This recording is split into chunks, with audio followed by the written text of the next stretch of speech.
The Tennis Gambling Podcast on the Sports Gambling Podcast Network is brought to you by Underdog Fantasy. Underdog is giving away $15 million in Best Ball Mania 5. Sign up with the promo code SGPN to claim your first time deposit offer up to $250 in bonus cash. Underdog Fantasy promo code SGPN. We're also brought to you by Rhythm. Rhythm has the best AI picks and projections, and their college football products about to drop. Claim your 7-day free trial today by going to sportsgamblingpodcast.com/rhythm, sportsgamblingpodcast.com/RITHMM. And welcome, everybody, to the Tennis Gambling Podcast here on the Sports Gambling Podcast Network. It's currently Friday afternoon, roughly 4:45 p.m. Eastern Time on July 26th. I'm Scott Reichel, once again going solo for this pod. Should be a fun episode, but of a longer one. We are taking a temporary break from Umag and Kitzbühel and all the events going on this week. Don't worry, we will have an episode for the final in Umag and Kitzbühel later in a few hours, but it is time to preview the Olympics because you might actually have noticed the opening ceremonies were today and the actual tennis does start on Saturday. So we're going to cover the men's side. For the women's side, I thought about doing an episode, but to be honest, I'm not picking against Iga on clay, so I'm really not going to bother. So I decided to just do the men's event instead. So going to cover the quarters and the actual outright picks for the event. Before we get into any of that, though, do want to remind you once again to like, subscribe on YouTube. I know that we are about 3 or 4 away from 400, so hopefully you can help us get there by the end of the weekend. Also, a reminder, check out the SGPN merch store, as we do have a lot of great Tennis Gambling Podcast merch. We have shirts, sweatshirts, and mugs, a lot of great high-quality content. Recommend going there, and it is also very affordable. Plus, a reminder that we do have some featured shows for the week. We have the MLB Gambling Podcast, a show that I'm also on, which is giving you all the picks you need to crush the MLB season. Plus, the College Football Experience is knee-deep in 134 team previews for the upcoming college football season. A reminder, it's about a month away. So you might not realize it, but football is on the horizon, and it is never too early to get started on your prep. Also a reminder, subscribe wherever you get your podcasts, and also a reminder, check out the SGPN app. Forgot to mention before, if you are still listening to the podcast on Spotify or Apple, you can still show support by leaving a rating and a review. Now, before we get into any of the actual preview for the Olympics, do want to lay out the actual game plan for the episodes on, I should say, this podcast moving forward. So for the Olympics, we're going to treat it as if it is a 1,000 event, which means we are going to cover every round of the Olympics. So we're going to do an episode per round, not going to actually cover every match in the early rounds, but we are going to cover at least some of the matches for each of the rounds before covering all of them from the quarterfinals onward. So that will be the game plan. And of course, we still have the tournament going on in Umag and Kitzbühel, which we are going to cover, and Atlanta as well. So we do have a lot of content coming out this weekend. So don't forget to hit the notification button on YouTube to get notified when we end up going live. A lot of episodes, though, over the next couple days. So to get actually started with the episode, got to recap what happened last episode. Not going to do a full recap of the card on Friday because we're going to save that for the Umag and Kitzbühel episode in a couple hours. However, do want at least want to mention we had another undefeated episode, ended up winning with Berrettini in straight sets at -135 as the lock. Rinse and repeat. He did the same thing again. He's won 18 straight sets. Guy's an absolute monster, and he's been making us a lot of money over the past week. So nice job, Berrettini, getting the job done there. For the dog, ended up getting voided, actually. Now, we had the over 2.5 sets in the Diaz-Acosta and Gaston match, and Diaz-Acosta did not win a single game. Got absolutely buried, and then ended up dropping out and retiring. So he did us a solid there, as the bet was not close, but luckily he quit, and as a result, the bet did get voided. So undefeated episode. I'll go into more depth on it next episode. It is time, though, to get into the actual Olympics, which will be a bit of deja vu because it's going to be held in Roland Garros, which will be the French Open, of course, location. So if you like clay tennis and you like the French Open, you're in store for a pretty fun event because it's the same exact courts. Difference is, though, the main rule differential between Roland Garros and the Olympics. This will be 2 out of 3, which is why I am treating it as if it's a 1,000 event because the format's basically the same and something to keep in mind. So it is going to be 2 out of 3. So if you're expecting to see a lot of chalk, a reminder, you might get more upsets based on the lack of 3 out of 5. So keep that in mind. Wanted to mention that if you were wondering about the actual format itself. Time to preview, though, the actual event. So going through the odds, I'm going to read off the quarter odds first, then I'll get into the actual outrights like we always do. So starting off with the first quarter, this is the Djokovic quarter. He is around -155. Shop around, though, you can find different prices available. But he is -155 to win the quarter. Tsitsipas is second favorite at +450. For the third favorite, you have Nadal at 450 as well. Fees is 14-1. You have Baez at 16-1. Montero at 30-1. Arnaldi at 40-1. Raonic, who's coming back for Clay, which is pretty funny, at 40-1. Vukcovic's at 40-1. Eubanks at 50-1 after half of the American team decided to not participate, with Tiafoe and Cordes sitting out voluntarily. And you have a bunch of other long shots who have no chance. So the question here is pretty simple. Is Djokovic actually worthy of being a minus 155 favorite when he's had some injury issues recently? I know he made the Wimbledon final, but the point is, you have to wonder, with him on clay, is he actually worthy of being a minus 155 price? In my opinion, no. I understand that the quarter is pretty favorable, especially if you are low on Tsitsipas and Nadal, but I have a hard time fully trusting Djokovic, at least for laying this number. If he was plus 100, sure, I would take Djokovic. Minus 155 for a guy with no titles this entire year, and a guy that, historically speaking, has not been very good in Olympic tennis. He did win a bronze medal in the past, but he's never won a silver or a gold. I'm really not sold on the price for Djokovic. I just think you're looking at a spot where Djokovic is actually in, once again, a favorable draw, but I don't really like the price. I think that there are better options to go with, even though it does involve backing a guy that we really don't like that much on the podcast. But I don't like 155.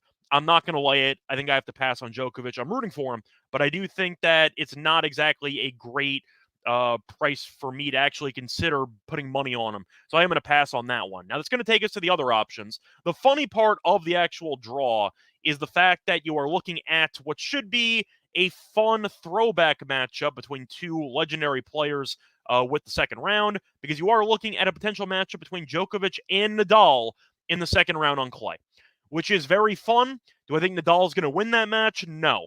But I do think that Djokovic and Nadal anytime, might be the last time they ever play against each other, with it being in the Olympics on clay, would be a pretty cool spectacle, and that can be what we have in store for the second round. Now, I think for the sake of the actual quarter picks, I know Tsitsipas is the head case, and everybody knows that I can't stand him. Plus 450, I think, is actually not that bad for his actual draw. To go through the draw for Tsitsipas, Berg's in the first round, then probably Evans, and then maybe Baez in the quarters there. I should say, sorry, not the quarters, in the round of 16. I really don't hate that draw. I think that it's a pretty favorable draw for him, and I think that Tsitsipas would beat Baez in an actual clay match. It is 2 out of 3, though, so a reminder that you might see some upsets. Bergs is potentially dangerous, but I think Tsitsipas should outlast him. We know that he was not very good on grass. He's a lot better on clay. It's his best surface, but Tsitsipas, I think, has a decent price here at plus 450, and it is 2 out of 3. We did see him go up 2-0 against Djokovic in the French Open final several years ago before losing the next 3 sets. I think he maybe could pull it off if he was against Djokovic, but 450, I think, is a pretty decent price. I am going to go with him as my first pick in this event, at least in this quarter. Now, for Nadal, I am going to pass on him. I think he's past his prime. I don't trust his durability. We saw what happened in his last event in Bastad, where he had a 4-hour marathon against Navone, had a 3-hour marathon against a Djokovic, who's a random qualifier, and then Borges kicked his ass in the final because Nadal, stamina-wise and durability-wise, had nothing left in the tank. I'm not picking him at 450 when he is Djokovic in the second round. That's not going to happen. So I'm passing on Nadal. I hate that price in general. However, I am going to go with the guy that actually won a 500 on clay a couple weeks ago as my long shot here. Give me Fees at 14-1. I really like this price. I think that he's in line for a pretty good showing here. The only concern is his first round matchup, as he has Arnaldi, who's owned him in the head-to-head. Arnaldi's 4-0 lifetime against Fees, but Fees was in really bad form for most of the year, and he's been in great form recently. I mentioned a second ago he won in Hamburg, and he's playing his best tennis of the season. Arnaldi, though, is the opposite. He was in good form earlier this year, and recently he has been really, really bad. Arnaldi actually has lost 5 straight matches. He even transitioned over to clay, lost to Martinez in the first round of Hamburg, lost to Moore in the first round of Umag. Point is, I don't trust Arnaldi's actual form, and I do think that even though Fees has been really bad in the head-to-head, I do think that you're looking at a spot where Fees should get the job done. And I think it is pretty telling that Arnaldi is 4-0 lifetime. And even with that being the case, Fees is favored in their first round head-to-head. That tells me Thies has some life potentially to get past Arnaldi. They need to face off against either Kepfer or Raonic. Decent draw there. Then potentially facing off against Djokovic. I know that's not exactly ideal, but if I am selling on Djokovic at 155, I got to take some shots, and Thies winning a 500 entering this event does give me some confidence. But 14-1 to win the quarter, I think is a pretty solid draw. Give me and it's a pretty solid price with that draw. Give me 14-1 for Thies to get it done. Is he going to get the job done? Probably not, but I like the price. I see somebody asking where they can get the draw. I'll post a link in the comments section.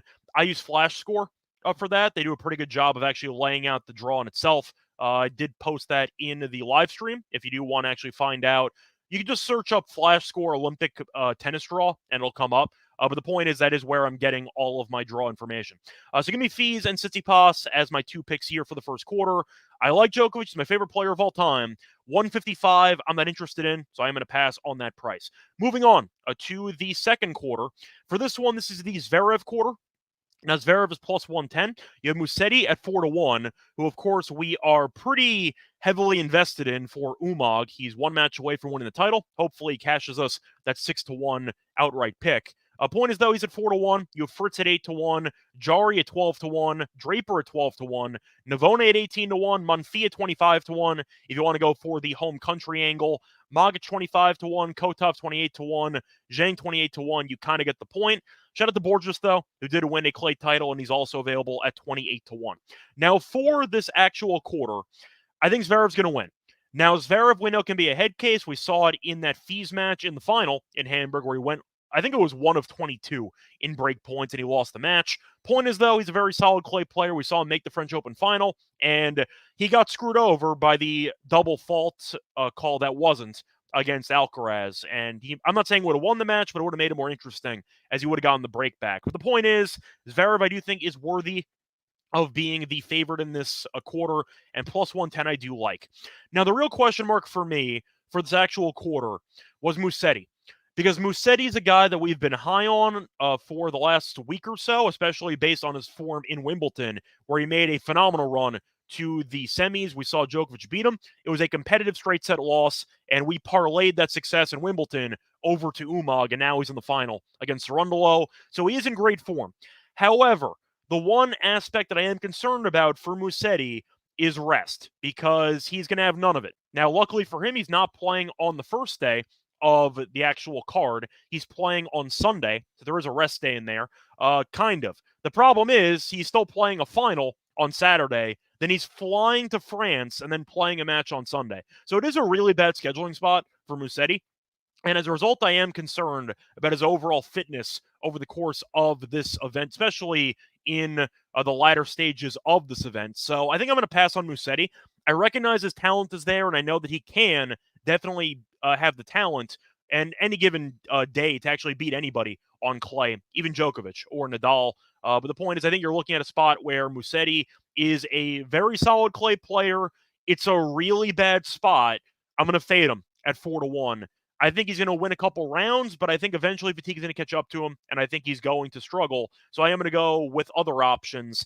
I am going to go with an American, though. I am going to go with Fritz at 8-1. Thought he was pretty solid in the French Open. Did eventually lose to Ruud in a pretty competitive 4-set match. But 8-1 is a pretty good price, in my opinion. If I am kind of selling on Musetti and his overall durability concerns, or at least fitness concerns, I think Fritz has a good draw then, because Fritz has Bublik in the first round. We know Bublik is always terrible on clay. Then Draper or Nishikori. That could be fun. Draper's underrated on clay, but I think Fritz is better. And then you'd have probably Musetti in the third round. But if I'm kind of sold on Musetti's overall fitness level for this event, then I think he has a decent draw of making a run. And we saw him beat Zverev in Wimbledon, so we have seen him beat this particular opponent before recently. I think Fritz at 8-1 is a decent price. Now, if Musetti beats him, I'd be shocked. No, because Musetti's better on clay. But if you're trying to find opportunities in 2 out of 3 set tennis, I think Fritz has some opportunities, and I think that plus 800 is a pretty good price. So I am going to pass on Musetti, but I am going to go with the favorite and the third favorite in this quarter. So once again, my second quarter picks are Zverev at plus 110 and Fritz at plus 800. Now, before we get into any of the third quarter and fourth quarter analysis, do you want to remind me once again that we are brought to you by Underdog Fantasy, because they just launched their Underdog Streaks, which means if you hit your first 2 pick'em entries, you can go streaking. If you can get an 11-0 run, you can win 1,000 times your money. Plus, Best Ball Mania is available with $15 million in prizes. You can now use specials and boost on all flex entries. I'll probably use a bunch of Olympic basketball stuff or tennis for my entries moving forward. Sign up with the promo code SGPN. Claim a special pick and first deposit offer up to far as bonus cash on Fantasy. Promo code SGPN. We're also brought to you by Game Time. Game Time is a great place to help you purchase tickets for either sporting events or even concerts, etc. Point is that they are now officially an authorized ticket marketplace of Major League Baseball, which makes getting tickets easier and faster. You can also find prices dropping on the Game Time app closer to game time, which is definitely a great deal for you. With killer last minute deals, all-in prices, views from your seat, and their best lowest price guarantees, Game Time takes the guesswork out of buying MLB tickets. My favorite feature, though, is the image of the seat use feature, which allows you to actually see the view you would be getting if you would purchase a specific ticket. So you do know exactly the view you will be getting before you spend your hard-earned money, which is a great feature in my opinion. Plus, a reminder to create an account and to download the app. So download the app and create an account with code SGPN for $20 off for his purchase. Again, terms apply. Create an account, redeem code SGPN for $20 off. Download the Game Time app today. Last minute tickets, lowest price guaranteed. Welcome back, everyone, to the Tennis Gambling Podcast. Just finished covering the first 2 quarters of the Olympics. Now it's time to keep it rolling with the third quarter. For the third quarter, this is, in my opinion, the most open quarter, in my opinion, because you have Ruud as the favorite, and I think Ruud is an absolute head case who I recognize is great on clay. I really have a hard time trusting him on a given basis. But for the actual quarter, you have Ruud as the favorite at plus 140. Medvedev is at plus 275. For the third quarter, you have Cerundolo at 6-1, who's also going to be in a match on Saturday in the final in Umag. You have Felix at 11-1. You have Humbert 13-1. Lajovic at 15-1. Morozin at 25-1. Martinez at 28-1. And then a bunch of other guys who have no chance. So Ruud, I recognize, is a worthy favorite in the quarter, especially with it being in the French Open. I should say the French Open grounds, where he's made the final in 2 of the last 3 years, and he ended up making the semis this past year. So I recognize that it is a very solid court for him. However, I still think he's a head case, and I don't trust him at plus 140. And I think this quarter is actually difficult. Now, you can make the argument that Cerundolo is dangerous, but I am going to pass on him as well, based on what I said about Musetti. Same logic applies. You're playing a lot of tennis, then you have to go over to a different country and play with basically no days off. Not a great spot for Cerundolo. I am going to pass on him at 6-1. Now, I do think if you're going for the home country angle with Humbert, maybe he can make it interesting. He had a competitive matchup against Ruud on clay earlier in the year, so maybe he can make the match competitive if they face off against each other. Medvedev, I think, is underrated on clay. Is he a great clay player? No. But I do think his draw is not that bad, and I think he's in line for a pretty respectable showing. He has Hijikata in the first round, then Haas or Offner, which is a very solid draw for him. Offner's been terrible this year.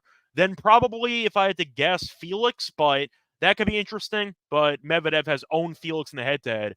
Point is, Medvedev's draw is actually pretty good, and I do think that he can actually have a respectable showing here. Even though it is not his best surface, I still like the price.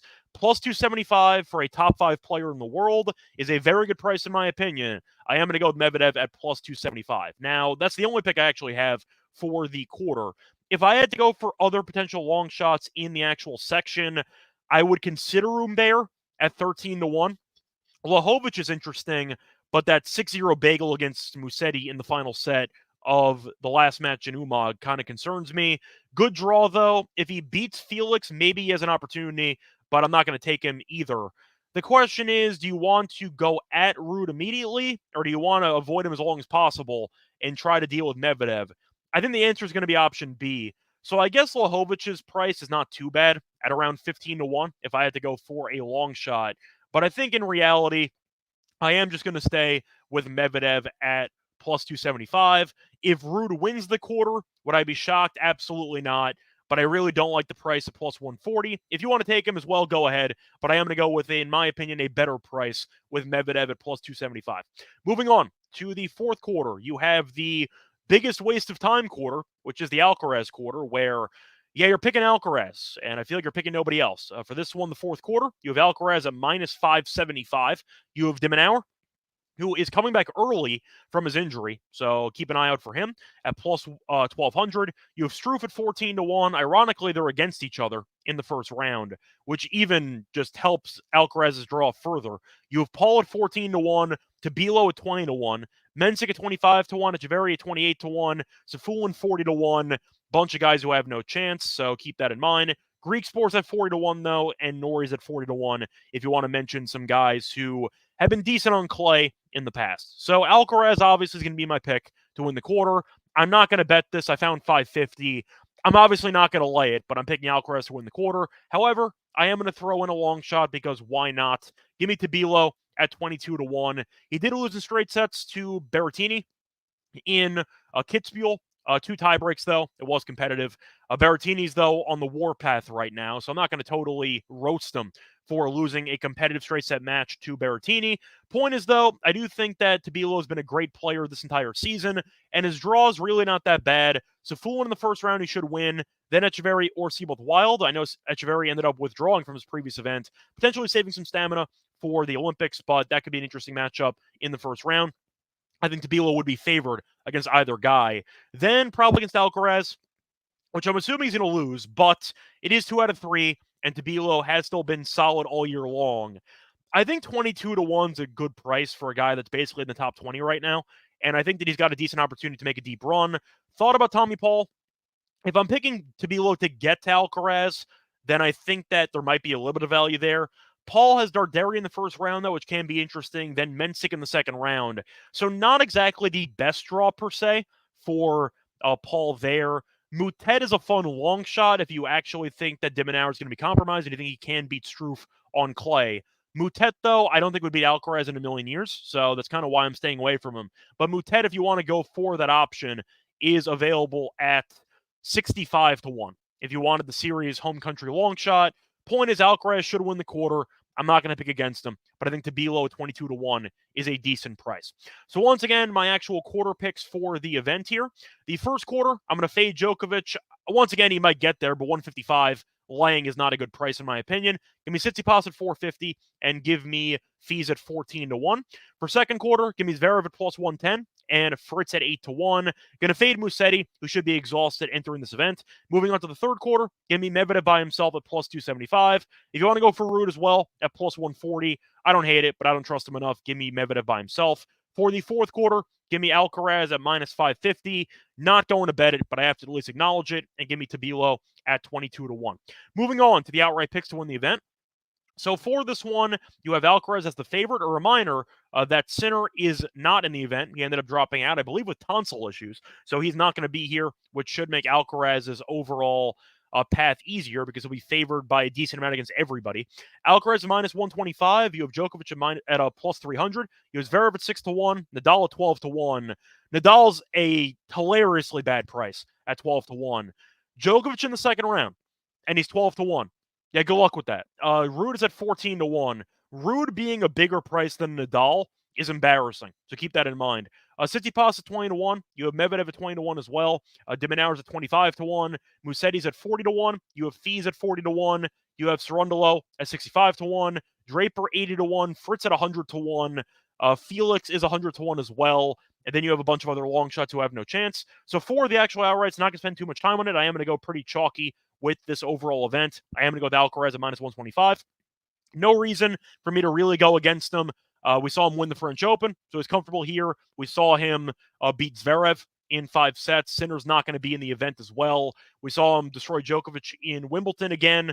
Point is, though, I think Alcaraz is right now the best player in the world by a wide margin. Sinner's not here. Djokovic did make the Wimbledon final. He had a joke of a draw. So Alcaraz right now, I think, is head and shoulders above everybody, besides arguably Sinner, but he's better than Sinner right now, who's not going to be in the event. So I think Alcaraz should have a pretty solid path to the entire tournament. Give me Alcaraz minus 125 to get the job done to win the event. However, I'm not going to pick him by himself. I am going to go with Zverev at plus 650.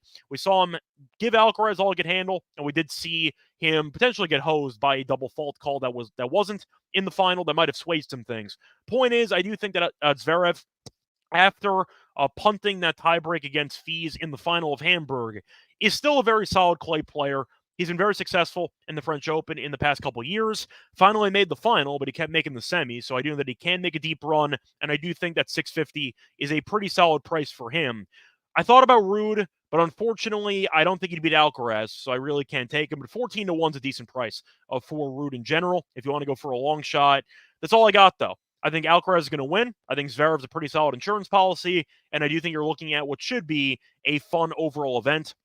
A reminder, though, with it being 2 out of 3 sets, you might see more upsets than you anticipate initially, so keep that in mind. But with the actual, I'd say, draw itself, I do think you're looking at a spot where you might end up getting a couple of Cinderella runs, but I think cream will rise at the top at the end. I think Alcaraz and Zverev should have very solid showings, and I think that's going to be the story of the event, in my opinion.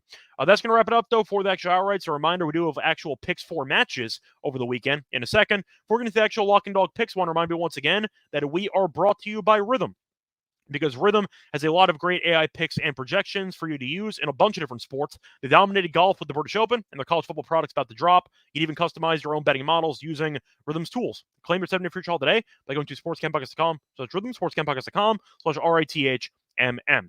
We're also brought to you by Circa Survivor and Circa Millions. Circa Sports is back with Circa Survivor and Circa Millions, giving away $16 million of guaranteed prizes. And you could also book your trip for Las Vegas if you've not done so yet, because Ultimate Contest Weekend is a great time to go hang out with Ryan and Sean and enjoy some of the open bar events at the World's Bet Sportsbook from August 22nd through the 24th. Use promo code SGP15 to save 15% off your hotel room for sign-up weekend. A reminder that we also have a deal with footballcontestproxy.com. You have to sign up for the contest in person at Circa Sports between now and September 7th and use a proxy to play from anywhere. But a reminder that with footballcontestproxy.com, we will save you $50 with the promo code SGP.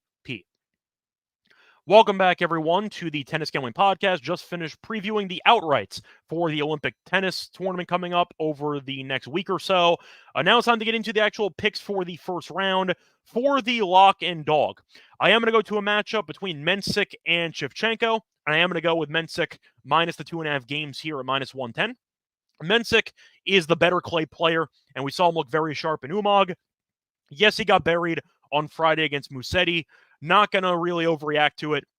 I picked Musetti to win the event. I had Musetti in straight sets in that matchup. I'm not surprised. Point is, Musetti is in phenomenal form. Mensik, though, won the first 3 matches in Umag in straight sets. He looked very solid. Beat Papiron, who was defending champion. He also was able to win a second-round match in straight sets against a pretty solid opponent there. Drawing a blank on who it was, but I'm going to pull that up in a second. Point is, Mensik was in solid form in Umag, and then he ran into a freight train. Not really his fault, but when you beat the defending champion in straight sets and Darderi, who's a pretty solid clay player as well, comfortably, I think you're in good form. And Mensik, we know, is a solid clay player. Beat Dimitrov on clay a couple months ago. He's only 18. He's very young, but he's very solid. And Shevchenko is really not that great of a clay player by comparison. They faced off on clay last year, and Mensik did win in 3 sets, but he did cover the spread in that match. And I do think that Mensik has gotten better over the last year, where Shevchenko, in my opinion, stayed relatively the same. But I do think that Mensik is more comfortable on clay. He's already beaten Shevchenko on clay while covering this number, and we saw him look pretty solid in Umag over the last week. So with that being the case, I do think 2.5 games is a bit short. Give me Mensik minus 2.5 games at minus 110 as my lock. For my dog, I mentioned fatigue could be an issue for Musetti, but I have a hard time avoiding this price, and I do think that there's a pretty solid option for Musetti to win in straight sets at plus 110. He's been in great form. He's playing the best tennis of his career, and he's against Monfils. Monfils, yes, he does have the home country advantage, but Monfils is well past his prime. He also has not played on clay since the French Open. He played a little bit on grass, and he hasn't played any clay since. So I do think he might be a bit rusty on clay going back to the surface. But a reminder, Musetti did beat Monfils in the French Open this year in straight sets. So it's actually an immediate rematch for Monfils, who lost to Musetti in his last matchup on clay, and now he's going to try to get some revenge. Point is, though, Musetti might be exhausted. He might not be, but I do think he's the much better clay player, and I do think that plus 110 for a guy playing phenomenal tennis is too good to pass up on. If he's exhausted, then we might be in trouble. But Monfils, we know, is just not that guy anymore, and I do think plus 110 for a guy playing this good tennis right now, a guy at a current level that is remarkable, I think it's a great price. So even though there is some fitness concerns, I'm going to deal with it. Give me the plus 110 as my dog. So once again, my picks for the show, the lock's going to be on Mensik -2.5 games at -110 against Shevchenko. My dog will be on Musetti to win in straight sets against Monfils at plus 110. That's going to wrap it up for this episode. A reminder, we'll be back once again later for the final in Kitzbühel and Umag, so stay tuned for that in a couple hours. Also, an NBA show coming out tonight for the Olympics, for the Saturday games. So a lot of Olympic coverage coming up over the next few hours. But until next time, good luck to all of you and all of your bets. Bye, everyone.